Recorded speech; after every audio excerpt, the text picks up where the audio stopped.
Would you like to accelerate your career and reach your full potential in just minutes a day? Welcome to the LEADx Show with New York Times best-selling author and Inc. 500 entrepreneur, Kevin Kruse.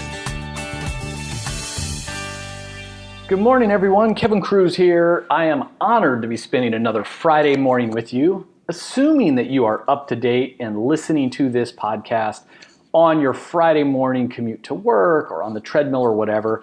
But hey, whatever time of day or night it is, wherever you are in the world, I am honored that you are investing your most valuable asset, your time, with me. Now, this is the Friday edition of the LEADx Leadership Show, so it's Fan Mail Friday. I get to rant about whatever and take your questions. I'm still out on the road, so I'm just recording this into my MacBook Air. Hopefully the audio quality is okay. I think I should be back in the studio next week. Just so much great stuff going on. We are working hard to launch the iOS app, the iPad and iPhone app version of the LEADx Academy. I leave tomorrow for the Kennedy Space Center. NASA has invited me to come and talk to them about leadership and to interview them and to watch Elon Musk's SpaceX rocket go off to resupply the International Space Station. I mean, hey, I grew up watching Star Trek. I love Star Wars. Anybody is a fan, I guess, of space, but I'm not a super geek about it. So I'm looking forward to this. I feel a little bit guilty that this opportunity is being wasted on someone who knows so little about the space program. I'm having to learn things like, this is the launch of the Falcon Dragon, and the Falcon is the rocket part, and the Dragon is the spacecraft part that will actually go and dock with the space station. And I was reminded that the Falcon that I'm going to watch launch this week in a couple of days, it has blown up twice already. So hopefully I won't watch this one blow up, although that would be great video for my social media. Maybe my accounts would really blow up as well. Ba-dum-bump, right? So we got a lot of stuff going on, and in just a second, we've got a question from a 50-year-old executive who wants to leave his day job and become an executive coach. And I get a message from Brian about, there's a new manager coming in to take Brian's job, and, how does he make sure the new guy doesn't mess everything up? And I got an interesting email exchange, not good news, from my corporate attorney. I'll tell you about that in a lesson learned there. But I've got a request. If you enjoy this show, please tell your colleagues at work. The LEADx Show is the best way to start your day. Tell all your manager friends, all your want to be a manager someday friends. And I think we cover broad enough topics where anybody who's interested in being a leader, even outside of work, would get a lot of value from our guests. So I really appreciate if you would just spread the word. So this first question I got, I was actually asked not to use the names. I'm not even going to read too much of this. But she says, my husband is considering a career change, possibly getting into coaching, mentoring, which I think he'd be really good at. And her husband is 50, she says, and he's doing really well in his day job. And so this would be a big leap. And she wants to know, how can he start moving towards this goal? What would I recommend? So there's two different ways to look at this. First of all, when it comes to being a coach or a consultant, there's a lot of great resources out there. Now, I don't consider myself a coach, but I know you could, take courses and become certified by the ICF, International Coaching Federation, I think it is. So if you're interested in this path, you could start by taking courses and then certifying as a coach. There's different programs to do. Lots of good books from Alan Weiss, W-E-I-S-S, on being a consultant. And I would say if you want to be an independent coach or consultant, take a year or two to get ready, because I know all kinds of 50-something-year-olds who take early retirement packages, say, I'm just going to, work half-time, make $100,000 as a consultant, coach, speaker. And they are shocked at how nobody returns their phone calls anymore when they're on the vendor side of things, when they're on the consultant side of things. And so what I say is always, it's about positioning. Position yourself to a niche and in a way that you are the only one who does what you do. Then educate the marketplace. So we can call it marketing, we can call it content marketing. I just call it being really helpful all the time. So you want to write articles and give speeches and post things on social media and send these things out to your Dream 100 target prospects as a way to begin building awareness and a brand as the expert in that one thing that you do. And so, this is something that, and you're always trying to get people back to your website and capture their email address. Now, I explain my entire personal branding system, from how to write viral articles to emails that get open to developing your brand, all that stuff. All of that is in the LEADx Academy, by the way.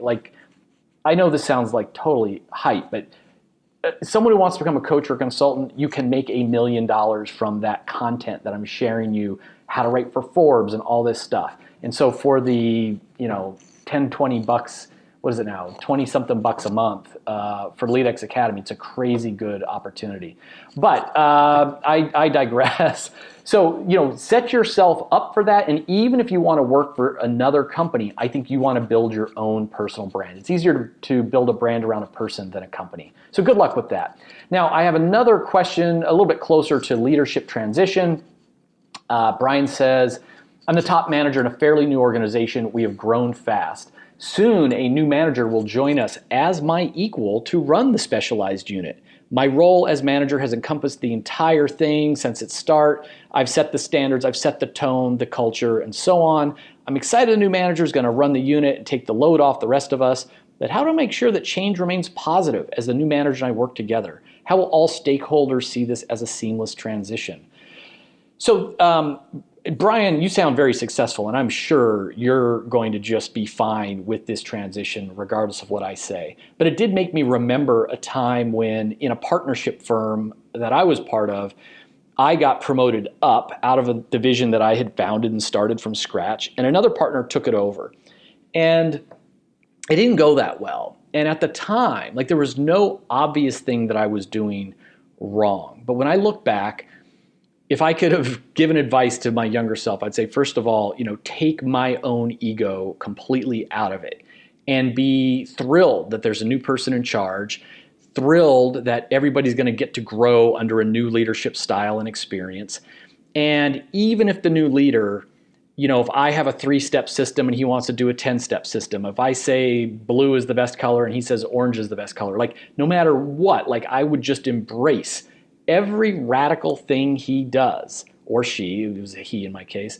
But here's what I would do. I would set up from the start, how will the new manager be measured? What are the goalposts for 90 days, 6 months, 12 months? And whether that's sales or profits or defects or employee engagement, what will be the objective measures?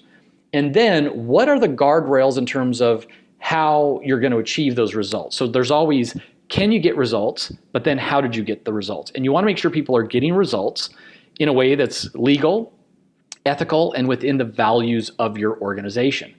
So, Brian, again, I think you're set up for success already. And for myself, advice for myself looking back would be, make sure my ego is aside, establish what success looks like, what the guardrails are for how we're going to get to success.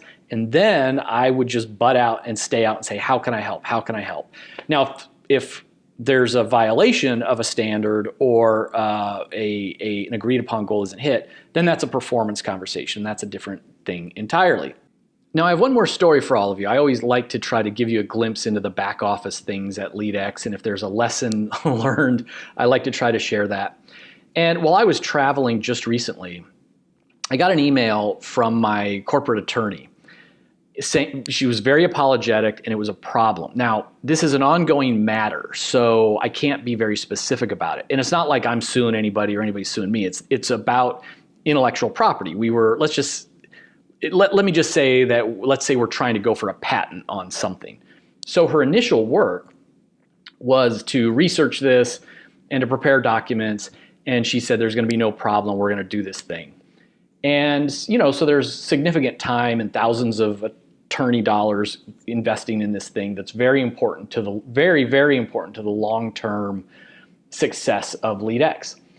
And then while I'm on the road, I get an email, very apologetic, saying, hey, we heard back from the government office and there's a problem. And, there's this there's some facts we didn't know about. You can tell I'm choosing my words carefully. And she says, I have no idea how we missed it and how we didn't know about it, but this thing has cropped up and they're only going to give us what we need with some restrictions.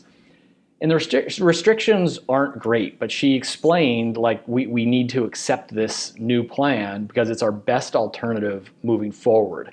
And whether it costs us some time and money down the road, it might, but we would have to lose that time and money right now to change our course. And, I sent her back a couple line emails, thanking her for the work and the update and that, okay, sounds like we need to move forward as she recommended. And she sends me back an email saying, you're so great to work with. I just want to thank you for taking all of this in stride. Now, I laughed and replied back that yes, I have been told by many that I tend to be sort of unemotional. I tend to be very stoic. I joked that she thinks it's a good quality, but my girlfriend doesn't always think it's a good quality.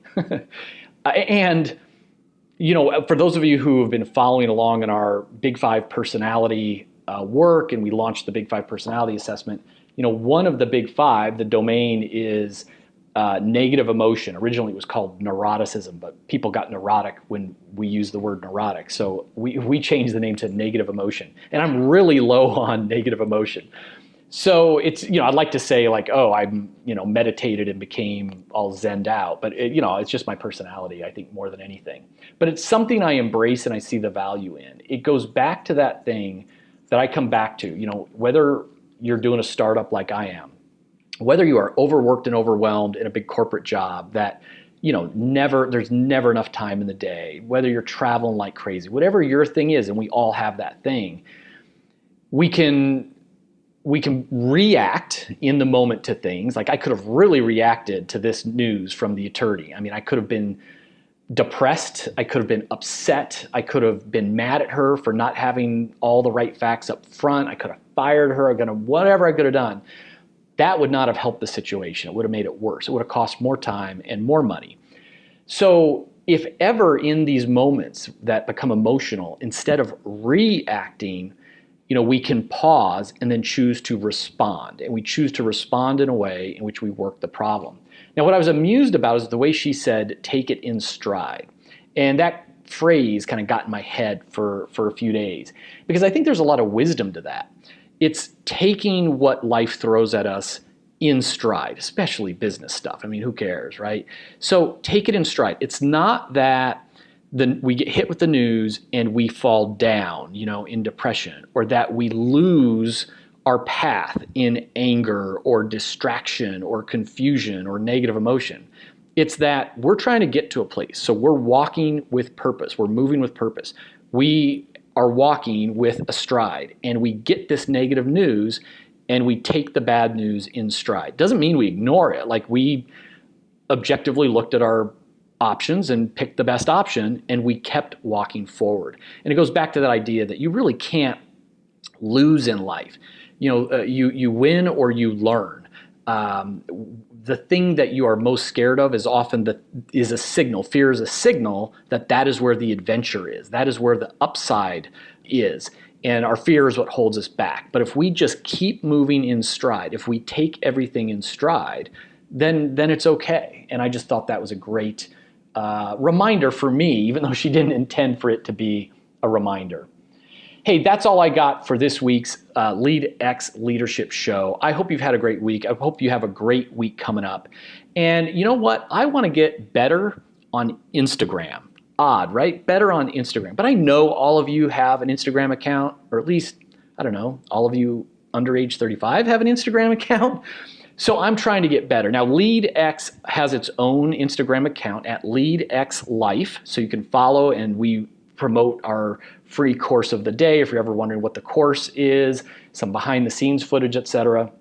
But I'm trying to do a better job of showing behind the scenes things and sharing my own life and my writing life over on my Instagram page. So look me up. I'm Kevin Author, Kevin Author at Instagram. And follow my page and reach out. I'll try to follow you back, send me a note, and you will give me some positive reinforcement over on trying to blow up IG just a little bit. I hope you have a great weekend, and I hope you will remember, leadership is influence, so we are leading whether we want to or not. The question is, will you be mindful this weekend about your influence and how you are leading others?